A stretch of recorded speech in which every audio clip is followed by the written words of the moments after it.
Good morning, and welcome to Mountain Vista Unitarian Universalist Congregation. We welcome everyone joining us online as our Zoom fellowship community, and we welcome all of you present here together in person. Our Zoom fellowship host this morning is Susan Alexander. My name is Zsombor Zoltán. I really do have genealogical roots to Transylvania. I'm also a pastoral associate assisting our minister, Reverend Matthew Funke Crary, and I share the pastoral associate service today with Derek Contreras. As you have heard this morning, we are celebrating a special occasion. We are hearing our full choir for the first time in our beautiful sanctuary, led and conducted by our music director, Chris Tackett. What a wonderful continuing addition to our Sunday services. I want to express our collective gratitude to our audiovisual crew, Todd and Lee McNeely, and our camera operator, Vince Susky.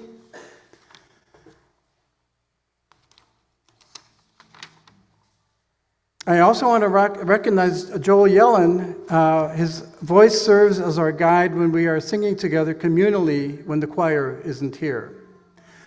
I would also like to acknowledge the fact that we now have acquired and installed hanging microphones, which lets us experience the choir much more fully. We are grateful for the help of Cassandra Klein, our traveling tech guru, for installing them. Imagine having to climb a 20-foot ladder and shimmering across these beams to hang the mics. Thank you, Cassandra. Our overall theme these past weeks has been desert spirituality. It began with birthing, and today, appropriately for our current date, one day before All Hallowed Eve, we conclude with deathing, recognizing our finitude. We will also learn a new concept, at least it was new to me, liminal time. It is now time to light our chalice with this prayer.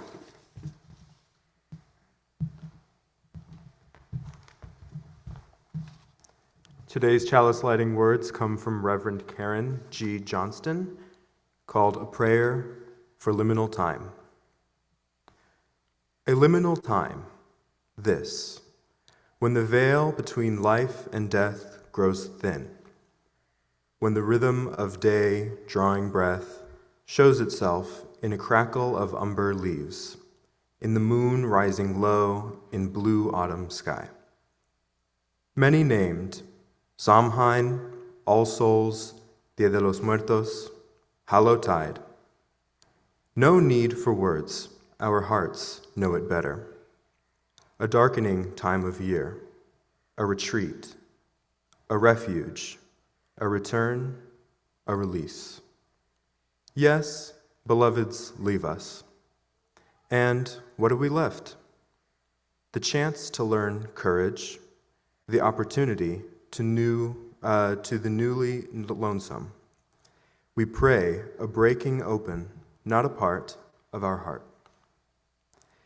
Let us not forget what the poet May Sarton reminds us. What has been once so interwoven cannot be raveled, nor the gift ungiven. Now the dead move through us all, still glowing, wound and bound together and inflowing. What has been plaited cannot be unplaited. Only the strands grow richer with each loss. Time is brimming. It holds what it can and no more.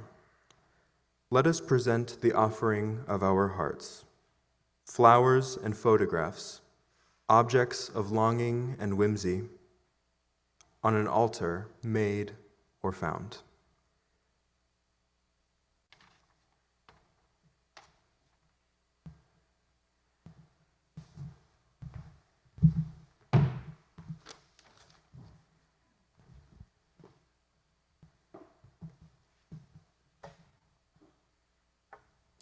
Good morning.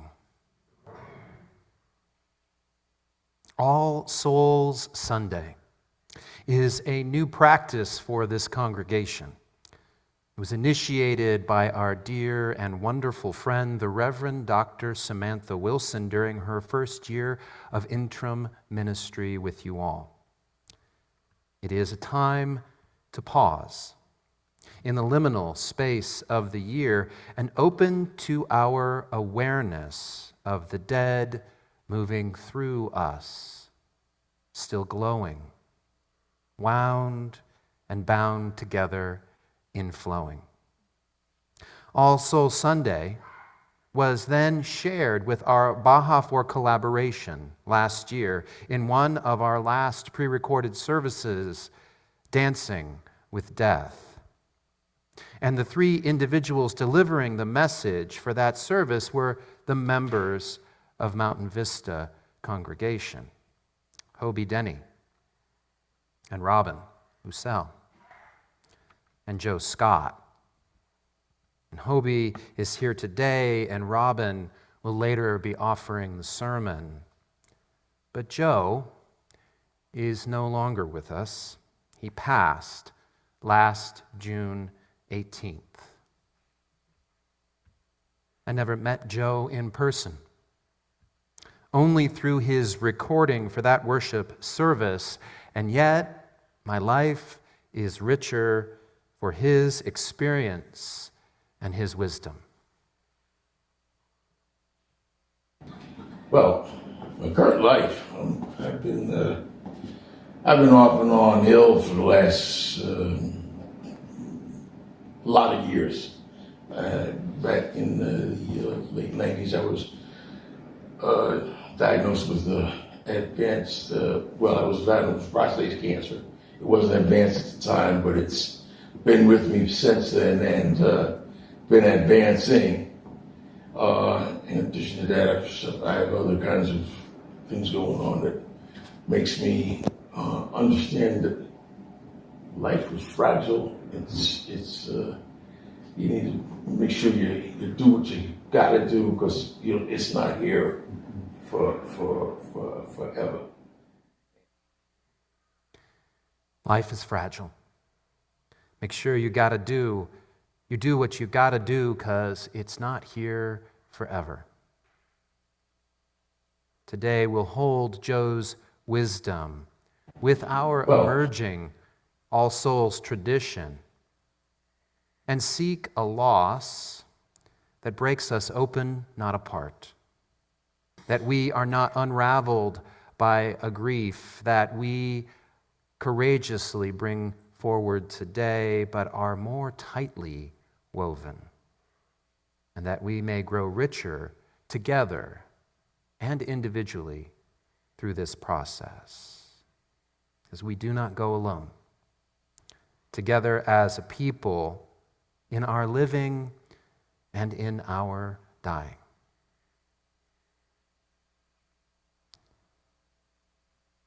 Joe loved the song Spiritual and shared it with you all. In fact, he sung a few lines with this congregation during that very first All Souls Sunday some years ago. And so we will begin our sacred song with a recording of Joe singing those lines with all of you who were present. And then we'll share in the performance with Sweet Honey in the Rock when they invite us to sing along with them. Please remain seated. Oh, I know at sunrise how this day is going to end. Can no one know at sunset if the next day will begin? Can no one know at sunrise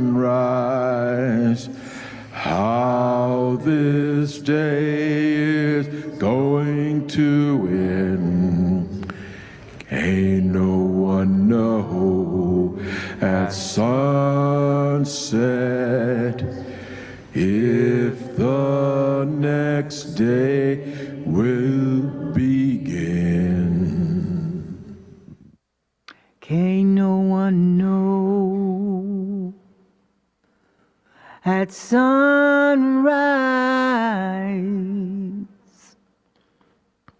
how this day is going to end.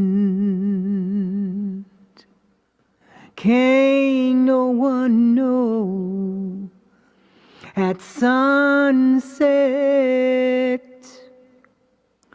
if the next day will begin. Now help me sing it. Can't no one know, no one knows at sunrise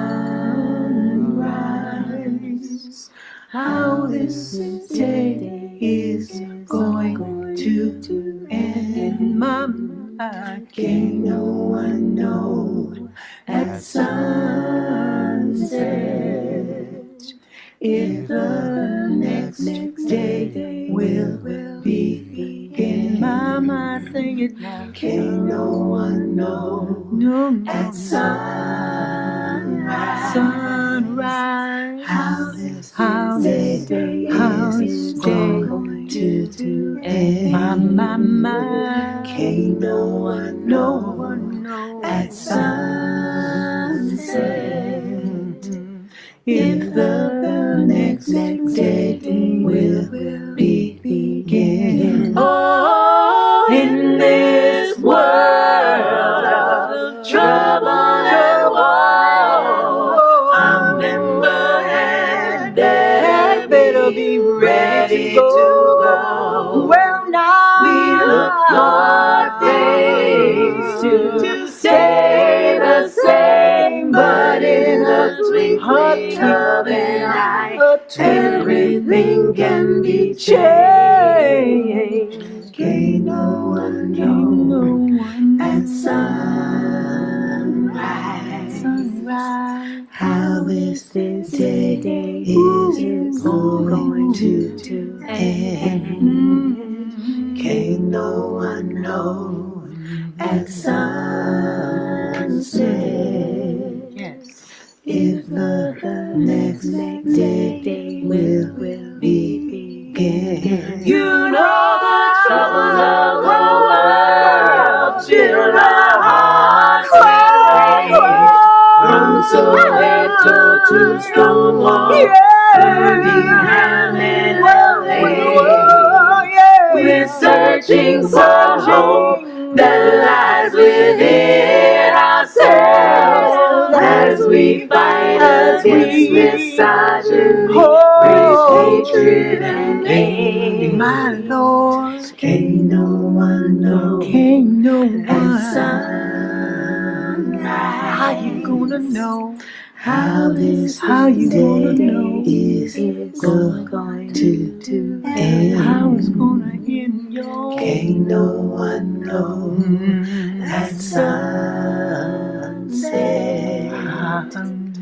if the next day will begin. Can't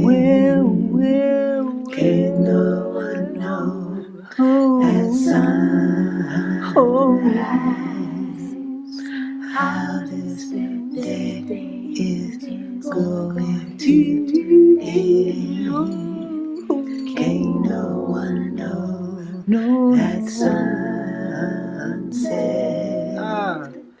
if the next day will begin.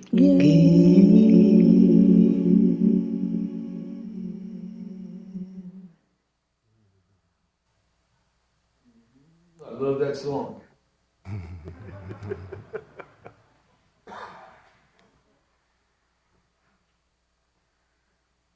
Returning to the Sonoran Desert with my family back in 2013, I realized I had forgotten how the desert invites us to live with death.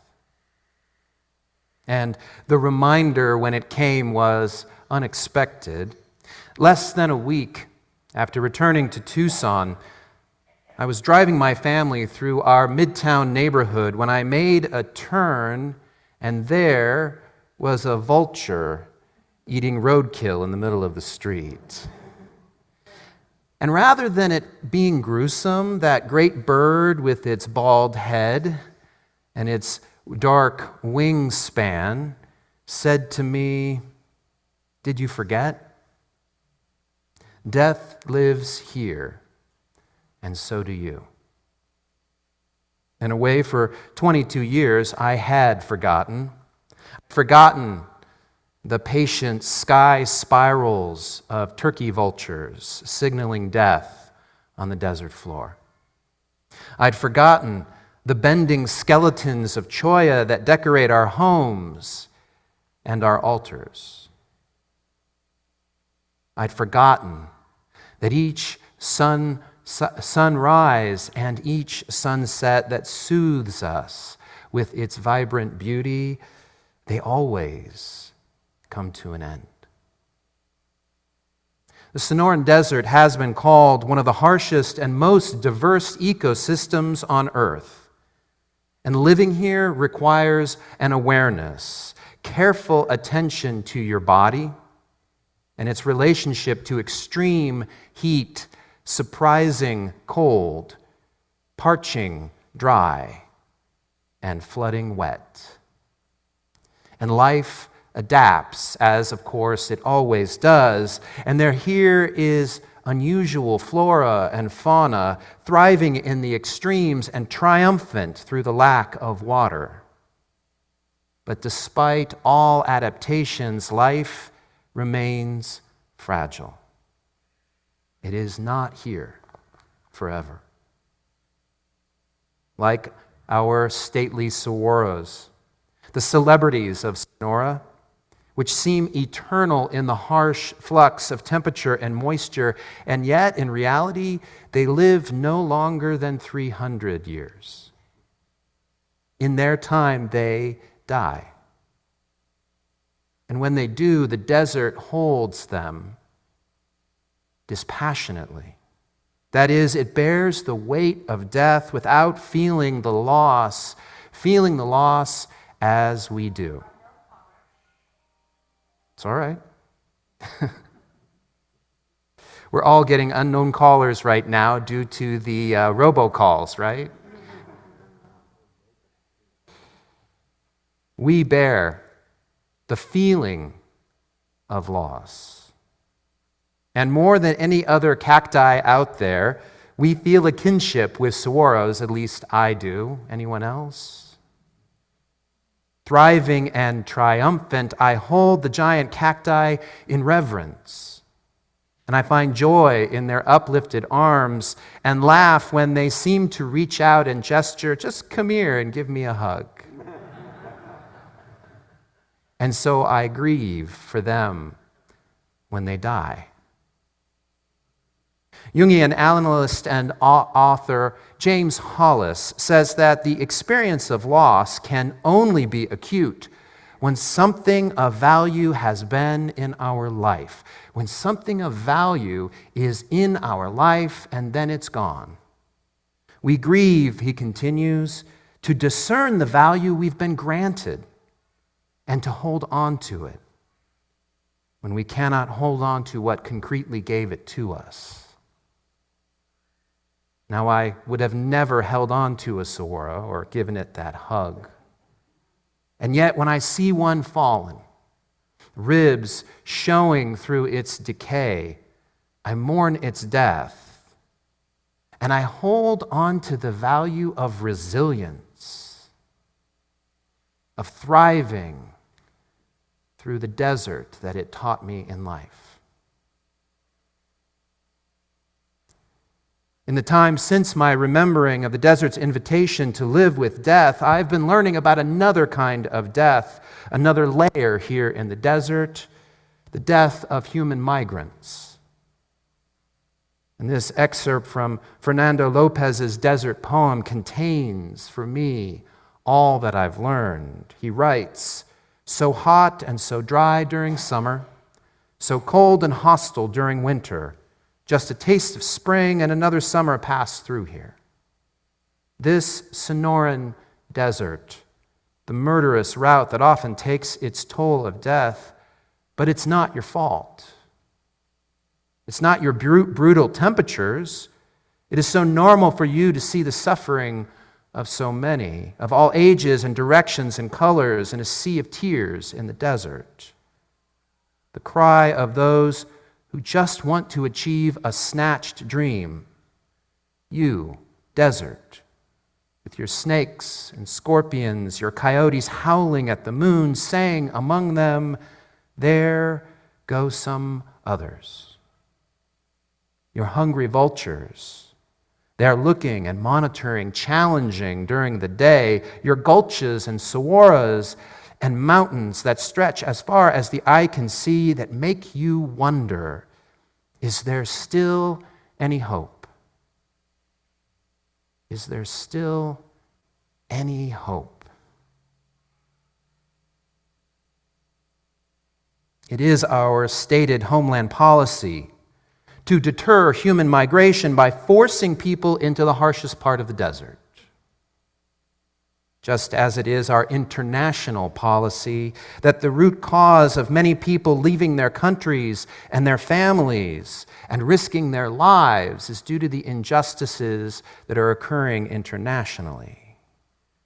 And they come here for a chance of life. Millions make the trip. They must make the trip or they will die at home. And yet, thousands die in the desert. And the desert witnesses this death dispassionately. It is not its fault. The fault lies in the hearts of those not open to the humanity and the suffering of others. And I've learned to be angry. I've learned to be so angry about this. And I've learned to despair.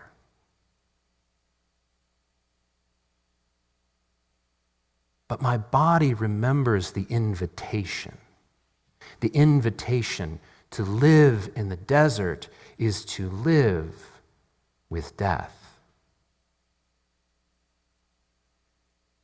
I've lived in other places, places with carrion birds and roadkill, places with flora and fauna well adapted to the environment, places with migrants who risk everything for a chance at life. But none of them have invited me, have brought my body to live with life and death like the Sonoran Desert has. And the value that it teaches me is hope. Sweet Honey in the Rock sing in their fight against injustice that we are searching for a hope that lies within ourselves. And it's a hope that I have learned by witnessing it in the eyes of those met through their crossing.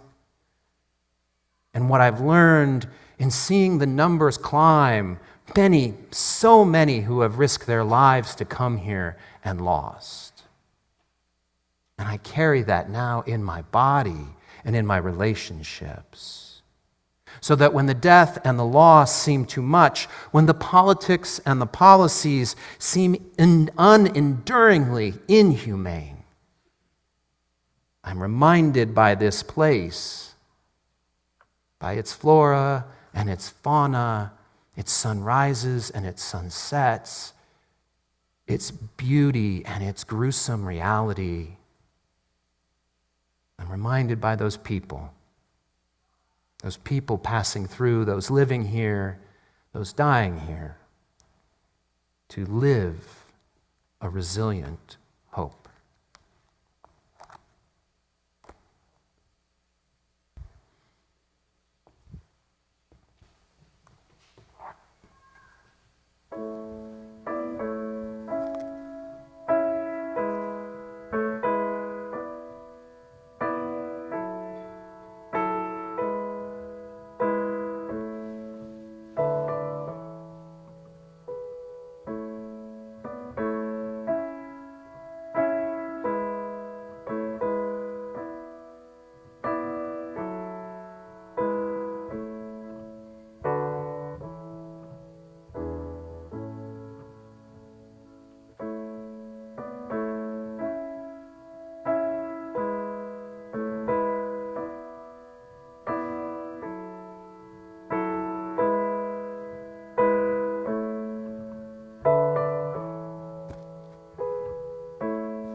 While the choir comes up and gets into place, I want to, first of all, say a couple of thank yous.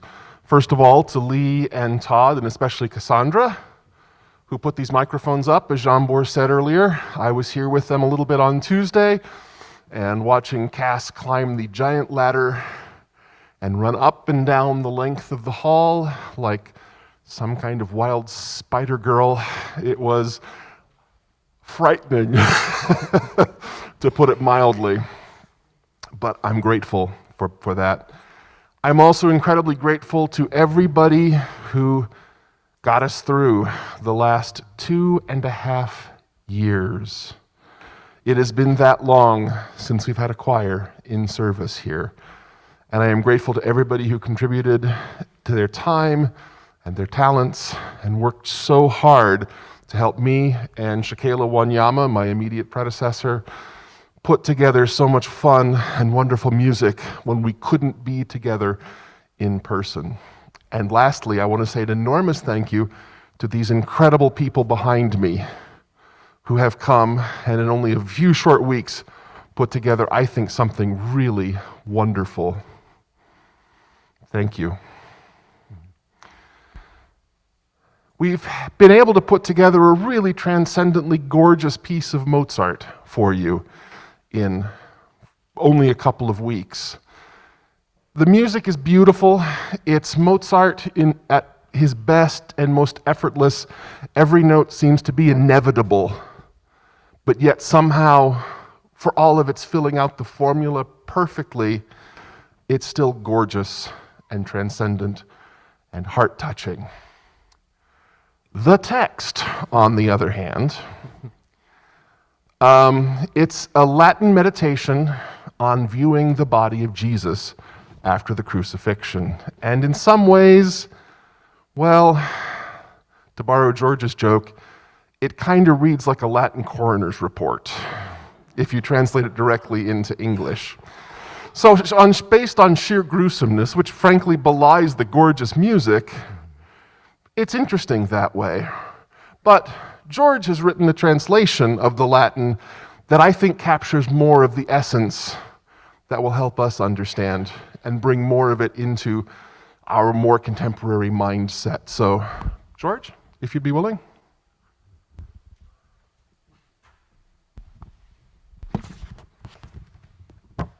Let's see, how did I... Ave. We lift a glass to this body, our existence incarnate, derived from our mother, the renewable good earth. May we be guided by our aspirations and ideals through the real trials and sacrifices of this life until our last moment.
I invite you now to a time of meditation,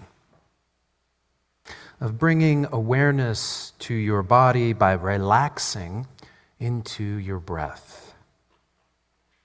So breathe in and out as you are comfortable while wearing these masks. Breathe in and out and be present to this place, this people, this moment. Breathe in and out and be present to this truth. Our beloveds, they leave us, they pass on, they die. It is a truth that you already know. It is in your body. In your body, this moment here among this people, embraced by this place. And in this liminal time, when the veil is thin, I invite you to call to your heart those beloveds who have left. They may be celebrities that have impacted your life. They may be family or friends whose death was a welcome moment. And they may be those whose life was taken unwillingly, unfairly, unjustly. Breathe in and breathe out as you are comfortable, and hold these beloveds, their names and their faces. Breathe in and breathe out and hold to your grief, the breaking open of your heart with ongoing love. Know that you are not alone in your grief. In this time, in this place, we are together. Together, we hold grief and love, life and death, so that we may be guided to hold the values that your beloved has gifted and given to you. As we hold the names and the faces, we embrace them once again, all that they meant in your life. Hold it in your heart so that it may guide you and your actions. Breathe in and breathe out. May it be so.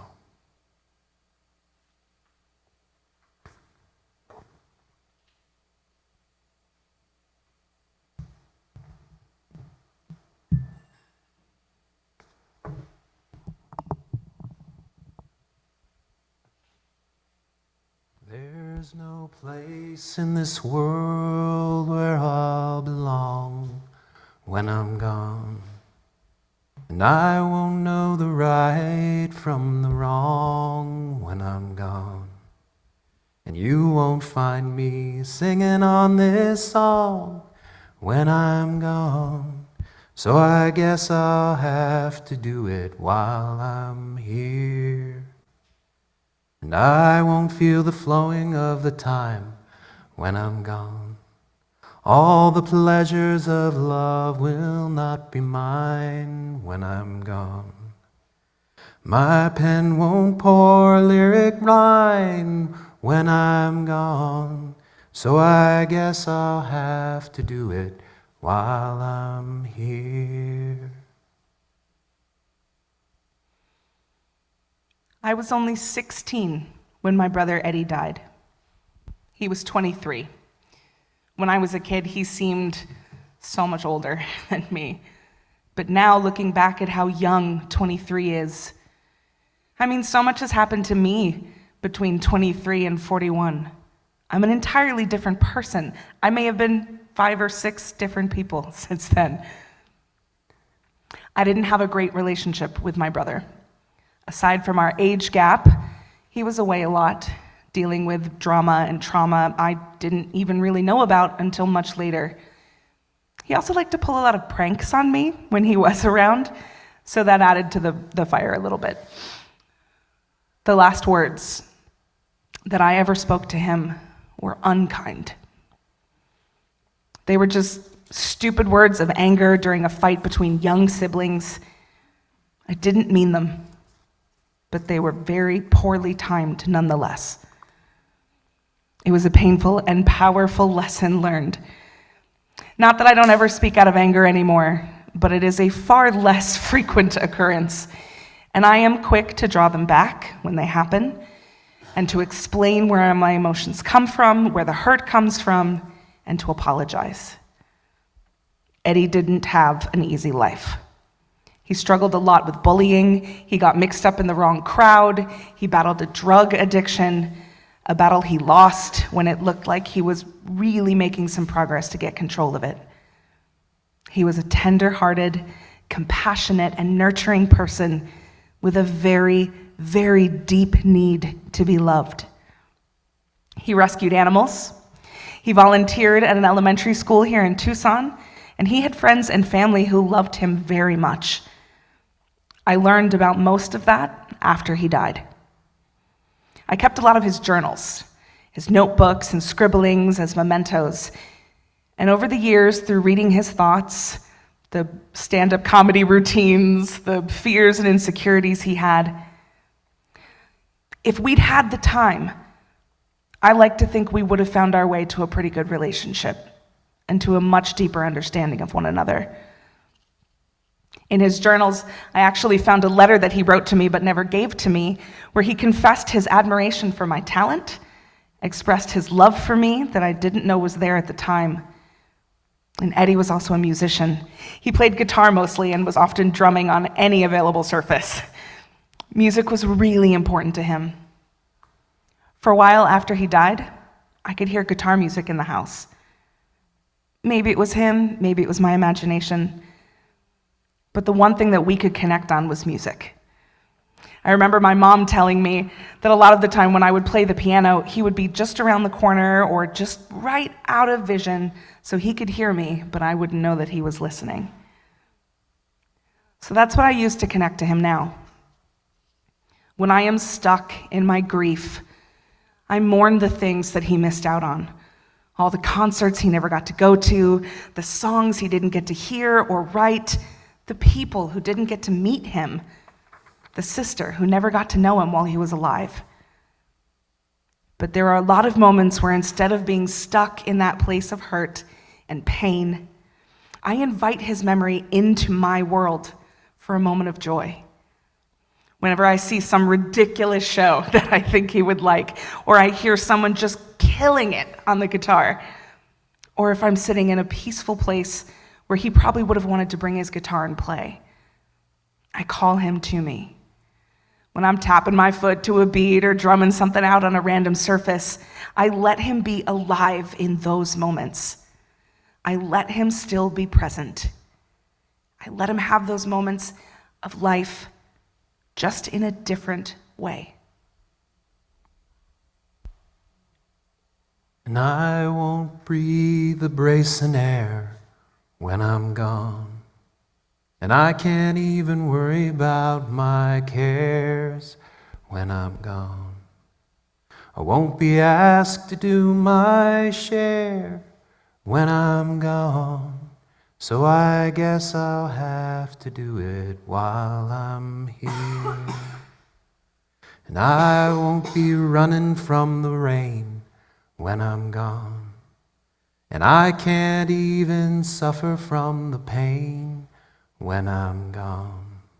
I can't say who's to praise and who's to blame when I'm gone. So I guess I'll have to do it while I'm here. It was barely 2 weeks from the time my brother died before the next blow came.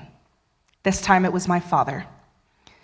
I identified more with my father than anyone in my family growing up. My father was the provider, the jokester, the thought provoker, the status quo challenger, the great communicator. And he was as charming as hell when he wanted to be. I was a daddy's girl for sure. We had our rough patches too, and our intense fighting moments. I mean, can you imagine me as a teenager? Come on. My mother and father probably both earned honorary sainthood in moments. He wasn't perfect, but most of the time he was the rational one who was willing to talk things out.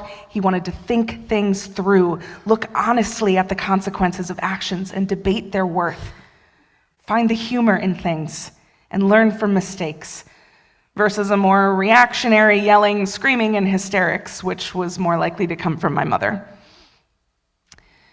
This impending loss, coming right on the heels of losing my brother, felt like an impossible reality to face. But the trauma of losing my brother so suddenly and having such a difficult relationship with him when he died really catapulted me into a place of honesty and transparency with my father that it took me into my late 20s, early 30s to get to with my mother. We worked things out. We talked them through. We wrote emails to say the things that felt too hard to speak. I didn't know that our last phone call was our last, but I knew the time was coming any day, so I think we both tried to make the best of all of them. Now, I wasn't with him when he died. He didn't want us kids to see him that way.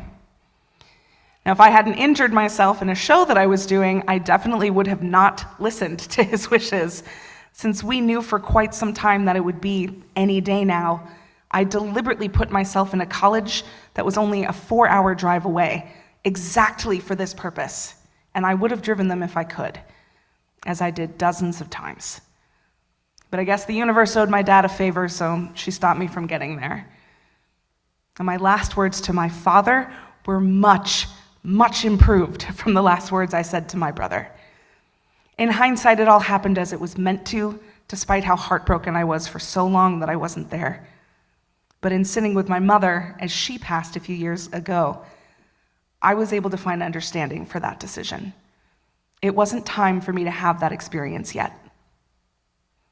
And when I grieve the loss of my father, I feel absolutely robbed that he isn't here with me, helping me to figure out what to do, how to handle the tough situations. I would kill for a random Newsweek article at the dinner table, or to listen to him masterfully talk a customer service rep into giving him the world in exchange for his patience, humor, and charm. I wish he was here to walk me down the aisle and to help me navigate the chaos of the world we live in today. I drink my dad's beer, which is Heineken. I didn't love the taste at first, which was an allowed stolen sip as a child. But as an adult, after his passing, it was once again a way to inhabit the memory of my father.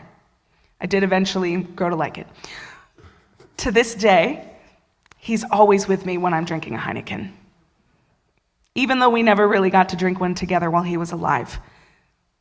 I'd like to think that I also carried on his heart and his humor and his work ethic, in addition to his beer and baseball team preferences. Go Yankees! Sorry, Mom. Go Diamondbacks. Oh, sorry. I hope you're all happy. It's fine. I tell dad jokes. I try to be a provider. I try to be someone my father would be proud of. I call him to me in the mornings when it's hard to get out of bed. Feet on the floor, kiddo. Sometimes I randomly answer the phone. City Morgue, you stab 'em, we slab 'em. Or Domino's Pizza. I used to be so embarrassed when my friends would call the house, but now it just tickles me to no end to think about it. And he's laughing with us too right now. Because he's here, just in a different way. Won't see the golden of the sun when I'm gone. And the evenings and the mornings will be one when I'm gone. Can't be singing louder than the guns when I'm gone. So I guess I'll have to do it while I'm here.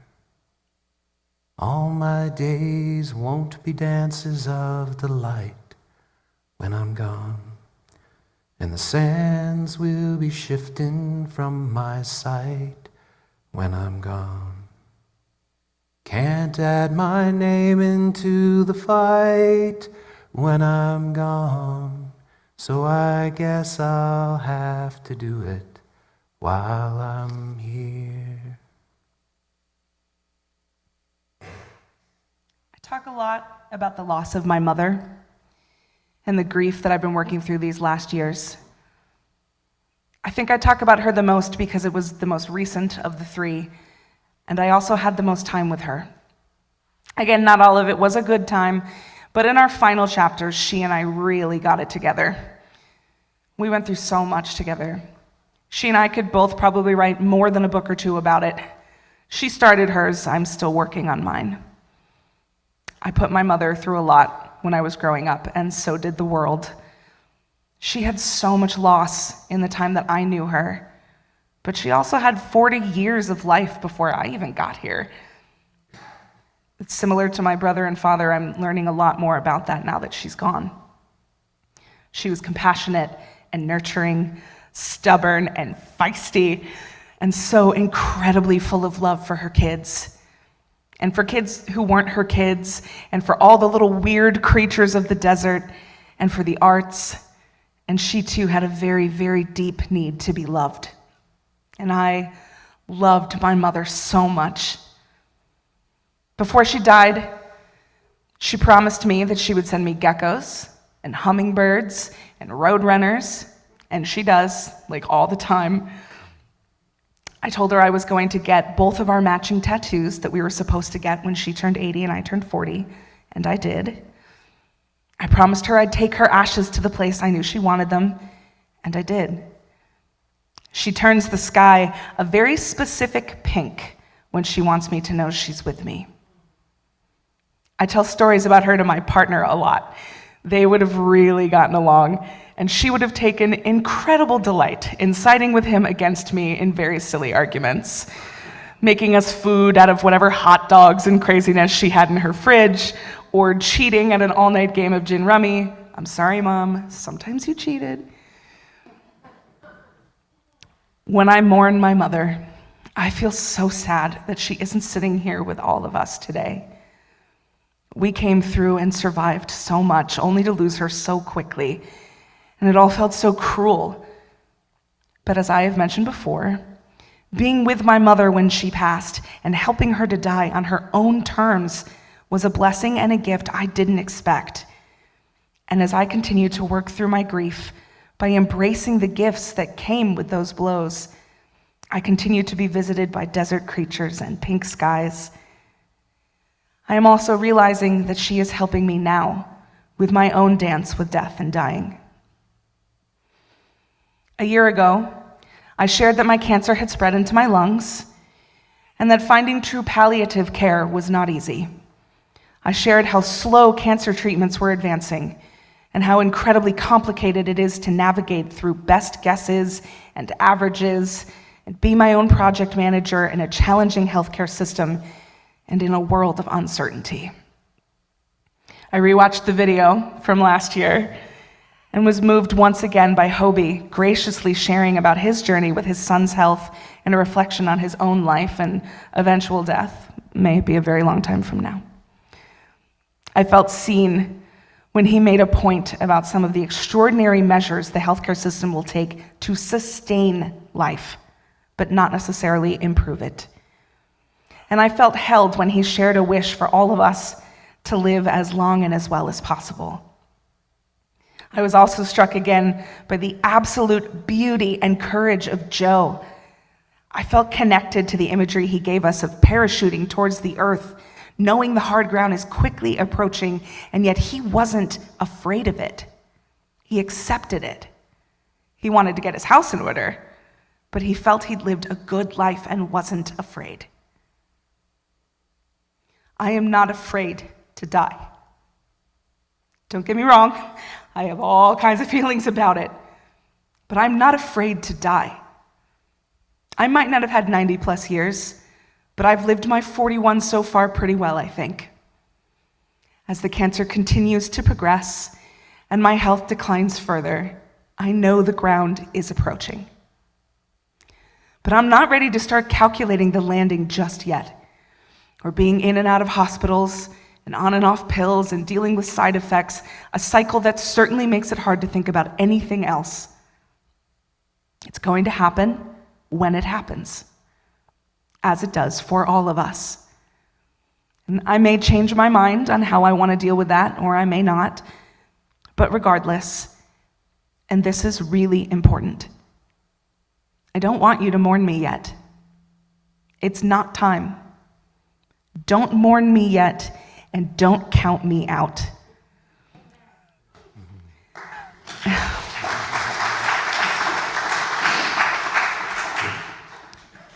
Let's have as many laughs and songs and Heinekens and dad jokes as we can. And when I'm gone, see me in the mountains and in rainbows and in things that are sparkly in general. And think of me when you hear somebody absolutely just slay a song. Feel me here with you, especially when you need a laugh through something difficult. Call me to you, because I will be here, just in a different way.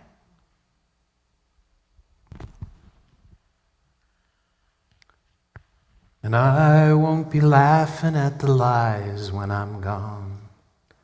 And I can't question how or when or why when I'm gone. Can't live proud enough to die when I'm gone. So I guess I'll have to do it while I'm here.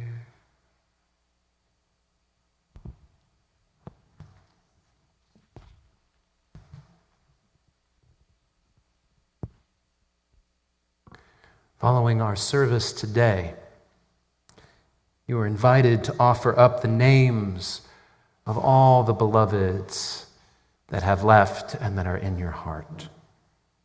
Name too the values that you have, that you live by, that guide you.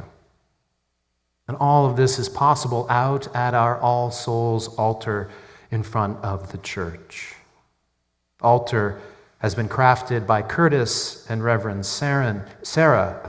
Reverend Susan, who brought this practice to the congregation many, many years ago from out of their family tradition. And Curtis is out there to assist anyone, but there's just paper and some markers.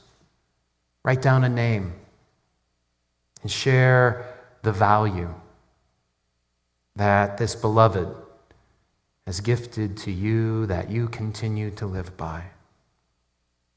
This is just one of the many ways that we honor what has been lost. It is why we mourn. And it is how we continue to live the life with another, just in a different way.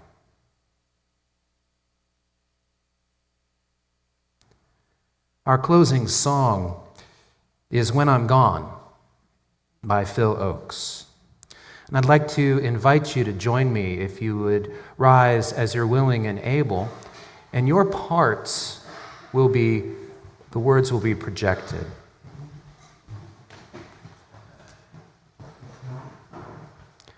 There's no place in this world where I'll belong, and I won't know the right from the wrong, and you won't find me singing on this song. So I guess I'll have to do it while I'm here, and I won't breathe the bracing air when I'm gone, and I can't even worry about my cares. I won't be asked to do my share when I'm gone, so I guess I'll have to do it while I'm here. All my days won't be dances of delight when I'm gone, and the sands will be shifting from my sight when I'm gone. Can't add my name into the fight when I'm gone. So I guess I'll have to do it while I'm here. Won't see the golden of the sun when I'm gone. And the evenings and the mornings will be one when I'm gone. Can't be singing louder than the guns when I'm gone. So I guess I'll have to do it while I'm here. And I won't be laughing at the lies when I'm gone. And I can't question how or when or why when I'm gone. Can't live proud enough to die when I'm gone. So I guess I'll have to do it. I guess I'll have to do it. I guess I'll have to do it while I'm here. Please be seated.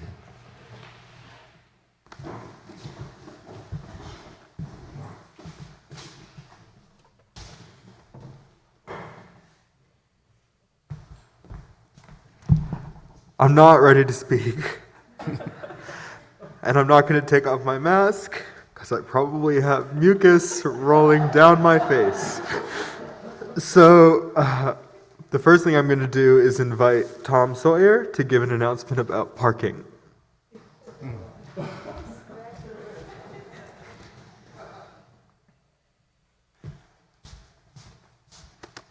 What a terrible segue. Oh my God.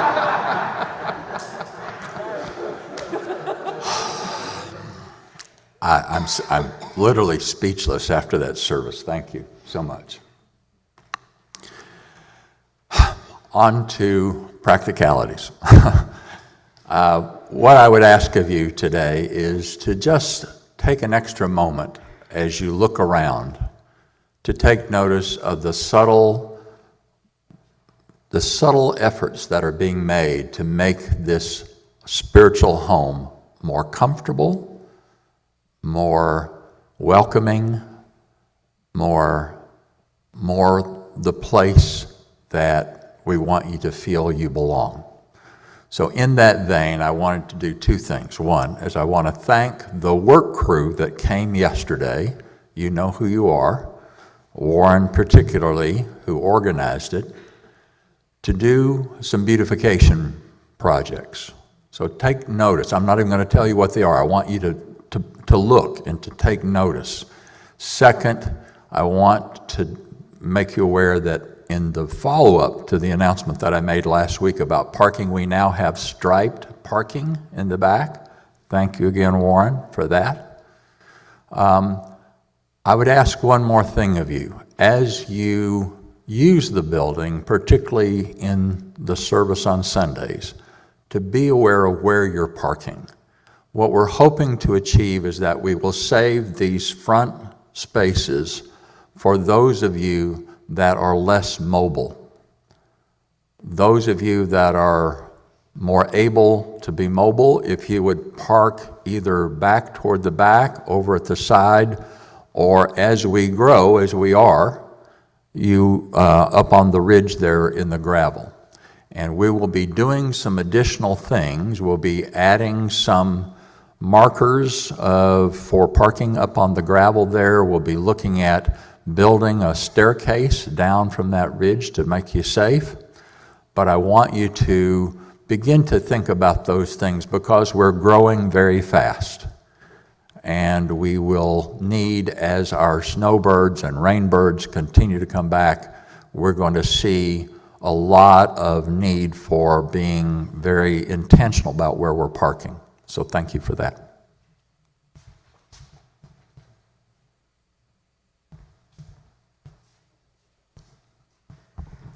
All right, I think I've gained my composure. Needing more parking is a good problem to have. I'm always very excited to see all the new faces on Sundays. And so if you're new, or even if you're still here, there's outside of these doors in the Oasis, there are wooden bowls, which you can include your donations to go towards the church expenses.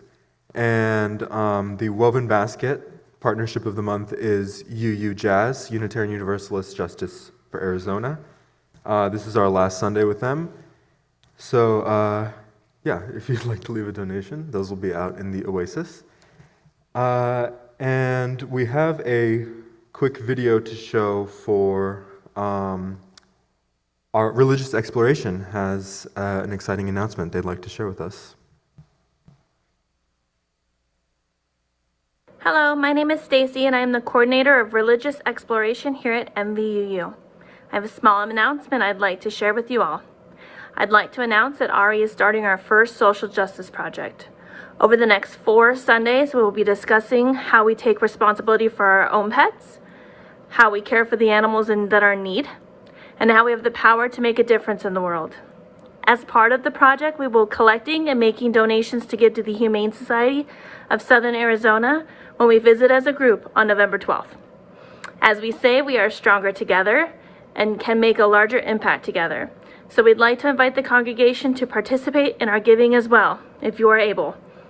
We already have a printed list of items the shelter is in need of, available at the front of the church as you leave today. There will be a box set up in the foyer to collect your donated items. We will be accepting donations till November 11th. Now I know this is a lot of information all at once, so we will be putting an announcement and link in the newsletter next week. The kids and I will also be available before and after church to help answer any questions you may have. Thank you so much. Today's closing words are an excerpt from a Day of the Dead ritual by the Reverend Christine Robinson.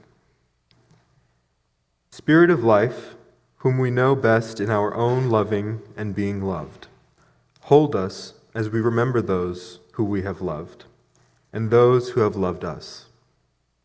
May our gratitude sparkle in our lives. May our tears lubricate our souls. Help us to know that we are not alone in our grieving, and help us to come to that peaceful place in which we can take what we learned from those who have gone before us into our own lives. Remind us that we too are mortal, and that our enduring legacy we leave is the love that shines through our lives.